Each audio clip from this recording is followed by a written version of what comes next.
Welcome to Shivasai academy అండి. ఈరోజు మనం ప్రీవియస్ క్లాసెస్లో అకౌంటింగ్ ప్రిన్సిపల్స్ గురించి, సమ్ జర్నల్ ఎంట్రీస్ గురించి ఎలా రాయాలి అనేదంతా మనం ఇంతకుముందు 2 or 3 క్లాసెస్లో మనం తెలుసుకోవడం జరిగిందండి. ఈరోజు సమ్ మోర్ ట్రాన్సాక్షన్స్కి జర్నల్ ఎంట్రీస్ ఎలా ఫార్మేషన్ చేయాలి అనే టాపిక్స్ గురించి తెలుసుకుందామండి. ఇక్కడ కూడా ఈ ప్రాబ్లంలో ఉండేటువంటి ట్రాన్సాక్షన్స్ కూడా చాలా ఇంపార్టెంట్ ట్రాన్సాక్షన్స్, చాలా కన్ఫ్యూజ్ కావడానికి అవకాశం ఉన్నటువంటి ట్రాన్సాక్షన్స్ని ఈరోజు మనం సెలెక్ట్ చేసుకోవడం జరిగిందండి. ఈ ప్రాబ్లమ్ని స్టార్ట్ చేయడం ముందు అందరికీ ఒక చిన్న రిక్వెస్ట్ ఏమంటే, మా ఛానల్ని ఇంకా మీరు ఎవరైనా సబ్స్క్రైబ్ చేయకపోతే సబ్స్క్రైబ్ చేసి మా ఛానల్ని ఆదరించాలని కోరుచున్నాం. రైట్, ఈరోజు చూడండి ఈ సెక్షన్ చూడండి. Ramesh started business with cash అన్నాడండి.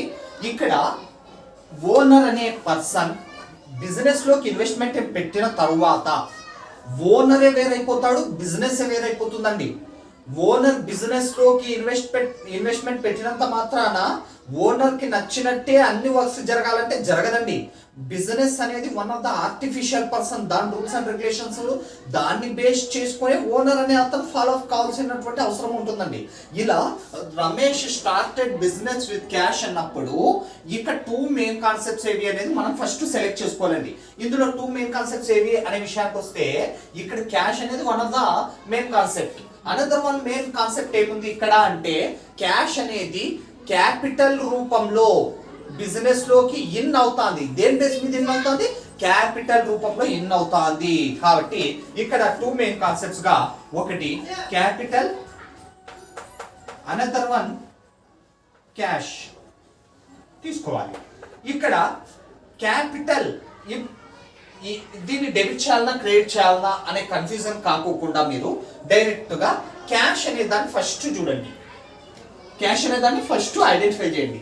ఇది one of the real account కి సంబంధించినటువంటి కాన్సెప్ట్. అసెట్ కాబట్టి రియల్ అకౌంట్ కి సంబంధించినటువంటి కాన్సెప్ట్. ఇక్కడ బిజినెస్ స్టార్టెడ్ విత్ క్యాష్ అన్నప్పుడు క్యాష్ అనేది ఆ ఆర్టిఫిషియల్ పర్సన్ లోకి ఇన్ అవుతాందా, అవుట్ అవుతాందా? ఇక్కడ బిజినెస్ లోకి ఎంటర్ అవుతా ఉంది అంటే ఇక్కడ మనకి ఇన్నేదాన్ని రియల్ అకౌంట్ రూల్ ప్రకారం మనం ఏం చేయాలంటే డెబిట్ చేయాలి. కాబట్టి క్యాష్ ని డెబిట్ చేస్తాం. అనదర్ కాన్సెప్ట్ ని, క్యాపిటల్ ని మనం ఏం చేస్తాం, ఇక్కడ ఆల్మోస్ట్ క్రెడిట్ చేయడం జరుగుతుంది. దీన్ని డెబిట్ చేసినా అంటే అనదర్ కాన్సెప్ట్ ని క్రెడిట్ చేస్తాం. చూడండి ఇక్కడ first date 1st August 2021, cash account debtor, cash account data to capital account. చూడండి ఇక్కడ చాలా మంది కన్ఫ్యూజ్ అవుతుంటారండి. ఇక్కడ మీరు ఓన్లీ క్యాపిటల్ అని రాసినా రాంగ్ లేదండి. కొంతమంది బిజినెస్ ఫర్మ్ లో ఓనర్ స్టార్ట్ చేస్తున్నారు కాబట్టి ఇక్కడ రమేష్ క్యాపిటల్ అని కూడా మెన్షన్ చేస్తారండి. అలా చేసిన రాంగ్ ఏం కాదు, ఇలా చేసిన రాంగ్ ఏం కాదండి. ఏ రకంగా రాసినా మెన్షన్ చేయొచ్చు అనమాట. being narration, being started business with cash.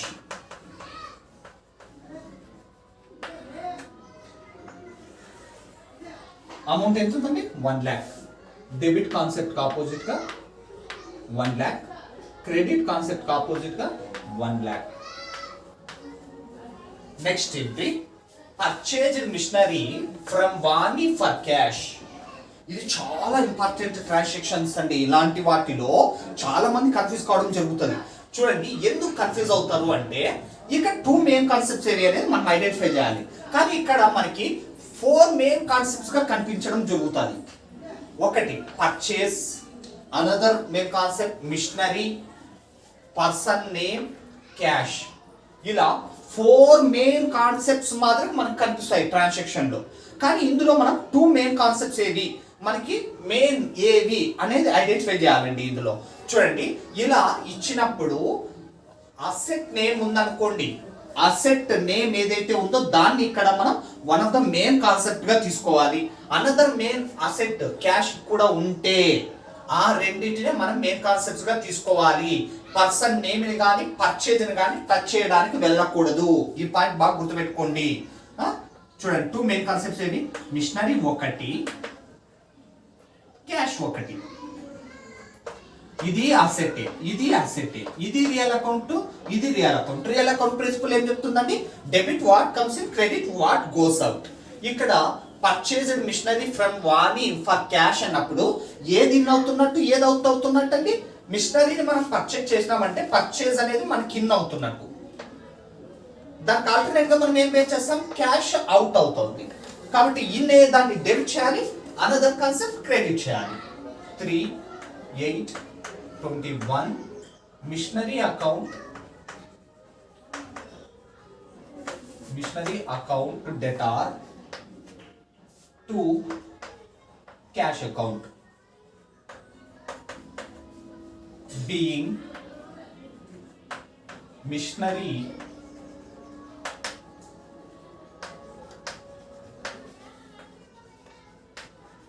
purchased for cash. ఎంతుందండి? 4,000. క్రెడిట్ కాన్సెప్ట్ ఆపోజిట్ గా credit column 4,000. Next third transaction, sold furniture to Chitti for cash. Same అండి, as it is. Previous transaction ఎలా ఉందో ఇది కూడా యాజ్ ఇట్ ఈస్ అలానే ఉందండి. ఇందులో కూడా మనకి 4 మెయిన్ కాన్సెప్ట్స్ గా కనిపించడం జరుగుతుంది. 1, సోల్డ్ అనేది ఒక కాన్సెప్ట్ గా కనిపిస్తుంది, ఫర్నిచర్ ఒక కాన్సెప్ట్ గా కనిపిస్తుంది, పర్సన్ నేమ్ ఒక కాన్సెప్ట్ గా కనిపిస్తుంది, అనదర్ వన్ క్యాష్ అనేది కూడా మనకి one of the main concept గా కనిపిస్తుంది. కానీ చాలా మంది కన్ఫ్యూజ్ అయిపోతా అంటారండి ఇలాంటి ఎంట్రీస్ రాసేటప్పుడు. ఇక్కడ చిట్టి తీసుకోవాలన్నా, సేల్ తీసుకోవాలన్నా, ఫర్నిచర్ తీసుకోవాలన్నా, క్యాష్ తీసుకోవాలన్నా అని. ఇక్కడ బాగా మైండ్లో గుర్తుపెట్టుకోండి, ఒక అసెట్ నేము దాంతో పాటుగా క్యాష్ అనేది ఇంటర్ఫియర్ అయింటే ట్రాన్సాక్షన్ లో ఆ అసెట్ ని, ఆ క్యాష్ ని మాత్రమే మనం 2 మెయిన్ కాన్సెప్ట్స్ గా తీసుకోవాలి. బాగా గుర్తుపెట్టుకోండి ఈ విషయాన్ని. కాబట్టి ఇక్కడ 2 మెయిన్ అసెట్స్ ఏమున్నాయండి? ఫర్నిచర్ ఒకటి, ఫర్నిచర్, అనదర్ వన్ క్యాష్. ఇది అసెటే, ఇది అసెటే, ఇది రియల్ అకౌంట్, ఇది real account. Real account principal ఏం చెప్తుంది? Debit what comes in, credit what goes out. ఇప్పుడు ఈ రెండిట్లో ఈ ట్రాన్సాక్షన్ బేస్ చేసుకొని చూస్తున్నట్టయితే ఏది ఇన్ అవుతున్నట్టు, ఏది అవుట్ అవుతున్నట్టు అండి? క్యాష్ అనేది సేల్ చేసిన ఫర్నిచర్ ని ఫర్ క్యాష్ అన్నాడు. క్యాష్ మనం సేల్ చేసిన ఫర్నిచర్ అంటే ఫర్నిచర్ మన దగ్గర నుంచి బయటకు వెళ్ళిపోతుంది. ఏం మనకి ఎంటర్ అవుతుంది? క్యాష్ అనేది ఎంటర్ అవుతుంది. కాబట్టి ఇన్ దాన్ని డెబిట్ చేయాలి, క్యాష్ ని డెబిట్ చేయాలి, అవుట్ అయ్యేదాన్ని క్రెడిట్ చేయాలి, ఫర్నిచర్ ని క్రెడిట్ చేయాలి. డేట్ ఎంతుందండి? 6th date, 6/8/21 cash account debtor to furniture account being furniture sold for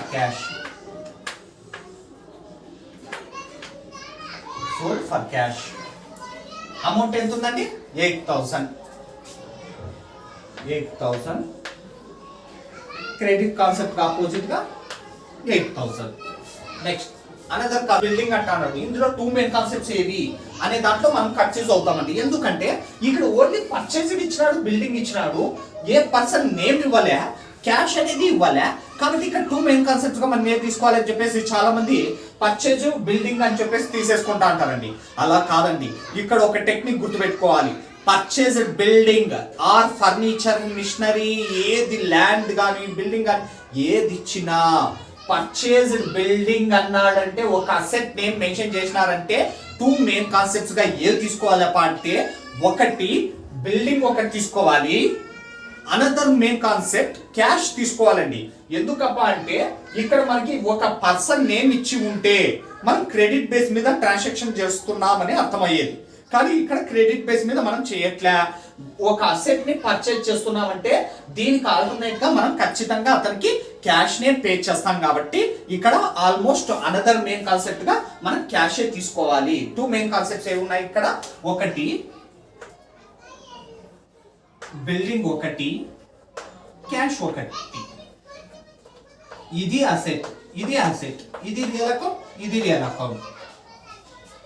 రెండు రియల్ అకౌంట్ కి సంబంధించినప్పుడు రియల్ అకౌంట్ రూల్ ఏం చెప్తుందండి, debit what comes in, credit what goes out. ఇక్కడ ఏం చేస్తాం మనం, పర్చేజ్ బిల్డింగ్ అంటే మనం ఒక బిల్డింగ్ ని పర్చేజ్ చేస్తున్నామంటే మనకి ఏమొస్తుంది, బిల్డింగ్ అనేది ఇన్ అవుతుంది, దానికి ఆల్టర్నేట్ గా క్యాష్ అనేది అవుట్ అవుతుంది. కాబట్టి ఇన్ అయ్యేదాన్ని డెబిట్ చేయాలి, అవుట్ అయ్యేదాన్ని క్రెడిట్ చేయాలండి. డేట్ ఎంత ఉందండి, 8/8/2021.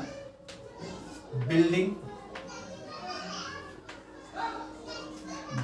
account debtor to cash account being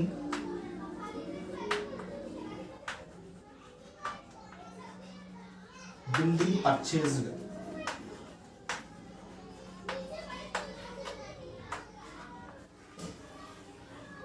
cash ఎంత ఉందండి, 40,000. డెబిట్ కాన్సెప్ట్ ఆపోజిట్ గా 40,000, క్రెడిట్ కాన్సెప్ట్ ఆపోజిట్ గా 40,000. రైట్. నెక్స్ట్ అనదర్ ట్రాన్సాక్షన్ ఏముందండి, sold goods to Rajesh on credit. చూడండి ఈ ట్రాన్సాక్షన్ కూడా సోల్డ్ అంటే సేల్ అని అర్థం, సేల్ చేస్తాం, గూడ్స్ ని సేల్ చేస్తామంట రాజేష్ కి ఆన్ క్రెడిట్. క్రెడిట్ బేస్ మీద రాజేష్ అనే పర్సన్ కి మనం గూడ్స్ ని సేల్ చేస్తున్నామండి. ఇక్కడ టూ మెయిన్ కాన్సెప్ట్స్ ఏవి, క్యాష్ అనేది లేదు, ఒక అసెట్ నేమ్ ఉందా అంటే అసెట్ నేము లేదు. ఇక్కడ టూ మెయిన్ కాన్సెప్ట్స్ గా ఏ తీసుకోవాలి, సేల్ చేస్తున్నాం టు రాజేష్ అన్నప్పుడు టూ మెయిన్ కాన్సెప్ట్స్ గా సోల్డ్ ఒకటి, రాజేష్ ఒకటి తీసుకోవాలి. రాజేష్ ఒకటి, సేల్ ఒకటి. ఇక్కడ ఏది డెబిట్ చేయాలి అని కన్ఫ్యూజన్ పడకుండా మీరు సింపుల్ గా ఫస్ట్ ఒక మెయిన్ కాన్సెప్ట్ కి దాని యొక్క రూల్ ఏమి, ప్రిన్సిపల్ ఏమి అనేది కనుక్కొనేసి దాన్ని డెబిట్ చేయాలన్నా క్రెడిట్ చేయాలన్నా అనేది ఐడెంటిఫై చేసేస్తే అనదర్ కాన్సెప్ట్ అనేది ఏం చేయాలి అనేది మీకు తెలిసిపోతుందండి. ఇక్కడ చూడండి, రాజేష్ అనేది one of the personal account. Personal account అనేది దేని కిందకి వస్తుంది, పర్సనల్ అకౌంట్ కిందకే వస్తుంది. కాబట్టి పర్సనల్ అకౌంట్ రూల్ ఏం చెప్తుంది, debit the receiver, credit the giver అని చూపిస్తారండి. ఇక్కడ sold goods to Rajesh, Rajesh అనే వాడికి గూడ్స్ సేల్ చేస్తున్నాము అంటే వాడు మనకి వన్ ఆఫ్ ద రిసీవర్ అవుతాడా, గివర్ అవుతాడా? మనం వాడికి సేల్ చేస్తున్నామంటే వాడు మనకు వన్ ఆఫ్ ద రిసీవరే అవుతాడు. కాబట్టి వాడిని ఏం చేయాలి, రూల్ ప్రకారం డెబిట్ ది రిసీవర్ కాబట్టి దీన్ని డెబిట్ చేస్తాం. సేల్స్ అనే అనదర్ మెయిన్ కాన్సెప్ట్ ఏం చేస్తాం, ఇంకా ఆల్మోస్ట్ క్రెడిట్ చేయడం జరుగుతుంది. రైట్. ఇక్కడ డేట్ ఎంత ఉందండి, 10th date 8/2021. Rajesh account debtor, Rajesh account debtor to sales account being goods sold to Rajesh.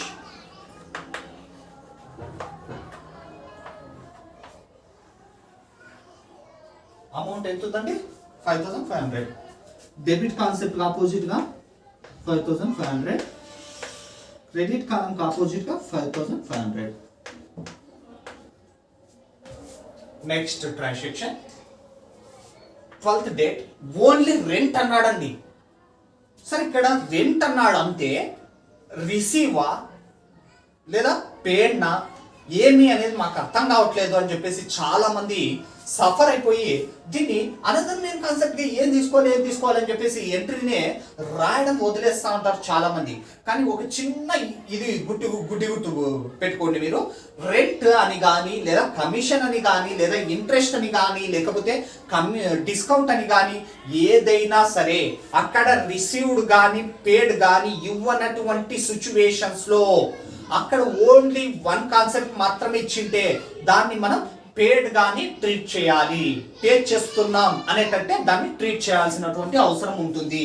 కాబట్టి ఇక్కడ రెంట్ పే చేస్తున్నామంటే టూ మెయిన్ కాన్సెప్ట్స్ ఏవి అంటే, రెంట్ అనేది మనం పే చేస్తాం. మీరు ఒక హౌస్ ని కానీ లేదా ఒక షాప్ రూమ్ ని కానీ రెంట్ తీసుకున్నారండి, 30 days మీరు ఉన్న తర్వాత 1 month ఆఫ్టర్ 1 month తర్వాత దానికి రెంట్ పే చేస్తారు. దేని రూపంలో రెంట్ వాళ్ళకి మీరు పే చేయడం జరుగుతుంది, ఆల్మోస్ట్ రెంట్ పే చేసేది దేని రూపంలో చేస్తామండి, ఇంకా క్యాష్ పే చేస్తాం వాళ్ళకి. కాబట్టి టూ మెయిన్ కాన్సెప్ట్స్ ఏవైనట్టు, రెంట్ ఒకటి, క్యాష్ ఒకటి. రెంట్ అనేది మనం పే చేస్తున్నామంటే మనకి అది వన్ ఆఫ్ ద ఎక్స్పెన్సెస్ ఇన్కమా, one of the expenses. Okay, expenses. Expenses అన్ని ఏ ప్రిన్సిపల్ కిందకు వస్తాయండి? నామినల్ అకౌంట్ రూల్ కిందకు వస్తాయి. కాబట్టి ఇది నామినల్ అకౌంట్ రూల్ కింద ఉంటుంది. నామినల్ అకౌంట్ రూల్ ప్రకారం ఎక్స్పెన్సెస్ ని డెబిట్ చేయాలన్నా క్రెడిట్ చేయాలన్నా? నామినల్ అకౌంట్ రూల్ ప్రకారం debit all expenses and losses, credit all incomes and gains. కాబట్టి రూల్ ప్రకారం రెంట్ అనేది వన్ ఆఫ్ ద ఎక్స్పెన్సెస్ కాబట్టి దీన్ని డెబిట్ చేయాలి. క్యాష్ అనేది రియల్ అకౌంట్ కి సంబంధించినటువంటి concept, one of the asset. Real account rule ఏం చెప్తుంది? Debit what comes in, credit what goes out. Rent pay చేస్తున్నామంటే క్యాష్ అనేది మనకి ఇన్ అవుతున్నట్ట, అవుట్ అవుతున్నట్ట, అవుట్ అవుతుంది. కాబట్టి దీన్ని క్రెడిట్ చేస్తాం, దీన్ని డెబిట్ చేస్తాం. డేట్ ఎంత ఉందండి?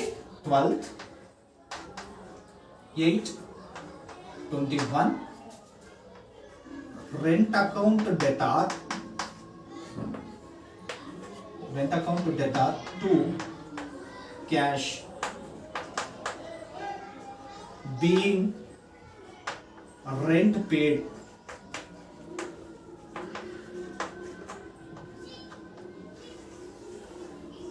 క్యాష్ ఎంత ఉందండి? 2800. 2800 డెబిట్ ఆపోజిట్, క్రెడిట్ ఆపోజిట్ గా 2800. Next last one, only interest అని ఇచ్చినారండి. పేడ్ ఇవ్వలే, రిసీవ్ ఇవ్వలే. ఇంత ముందే చెప్పిన ఓన్లీ ఆ కాన్సెప్ట్ మాత్రమే ఇచ్చినప్పుడు పేడ్ రిసీవ్ ఇవ్వకపోతే పేడ్ గానే మనం ట్రీట్ చేయాలండి. అలాంటప్పుడు టూ మెయిన్ కాన్సెప్ట్స్ ఏవైతాయండి? ఇంట్రెస్ట్ ఒకటి, ఇంట్రెస్ట్ పే చేసేది మనం దేని రూపంలో పే చేస్తాం? క్యాష్ రూపంలో పే చేస్తాం. కాబట్టి అనదర్ వన్ క్యాష్ గా ట్రీట్ చేయడం జరుగుతుంది. ఇంట్రెస్ట్ అనేది వన్ ఆఫ్ ద ఎక్స్పెన్సెస్. మీరు 1 lakh అప్ తీసుకున్నారు, దానికి ఇంట్రెస్ట్ పే చేస్తున్నారండి. మీకు అది ఎక్స్పెన్సెస్ ఇన్కమా? ఎక్స్పెన్సెస్ కదా, కాబట్టి ఎక్స్పెన్సెస్. ఇది ఏ రూల్ కిందకి వస్తుందండి? నామినల్ అకౌంట్ రూల్ కిందకి వస్తుంది. ఎక్స్పెన్సెస్ ని డెబిట్ చేయాలన్నా క్రెడిట్ చేయాలన్నా? Almost debit all expenses and losses, credit all incomes and gains. కాబట్టి ఇది డెబిట్. ఓకే. క్యాష్ అనేది మనం ఇంట్రెస్ట్ పే చేస్తున్నామంటే మన దగ్గర నుంచి అవుట్ అవుతాందా, ఇన్ అవుతాందా? ఆల్మోస్ట్ అవుట్ అవుతుంది. కాబట్టి దీన్ని క్రెడిట్. డేట్ ఎంత ఉందండి? 14/21. Interest account debtor, interest account debtor to cash account being interest paid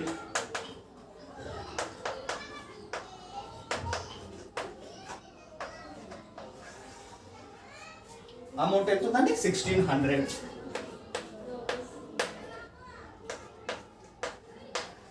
1600. ఈ రకంగా అండి ఎలాంటి ట్రాన్సాక్షన్ కైనా ఇలా టూ మెయిన్ కాన్సెప్ట్స్ ఏవి అనేవి ఐడెంటిఫై చేసేసి రూల్ అప్లై చేయగలిగితే మీరు ఈజీగా ఎంట్రీ రాసేయచ్చు. ఇంకా మీకు ఏవైనా టఫ్ ఉండేటువంటి ఎంట్రీస్ ఏవైనా ఉండి వాటికి ఎంట్రీ ఎలా రాయాలి అనేది ఏమైనా డౌట్ ఉంటే కామెంట్ రూపంలో మాకు ఆ జర్నల్ ఎంట్రీ, ఆ ట్రాన్సాక్షన్ని పెట్టినట్టయితే మేము దాంట్లో సొల్యూషన్ చేసి మీకు పెట్టడం జరుగుతుందండి. Thank you.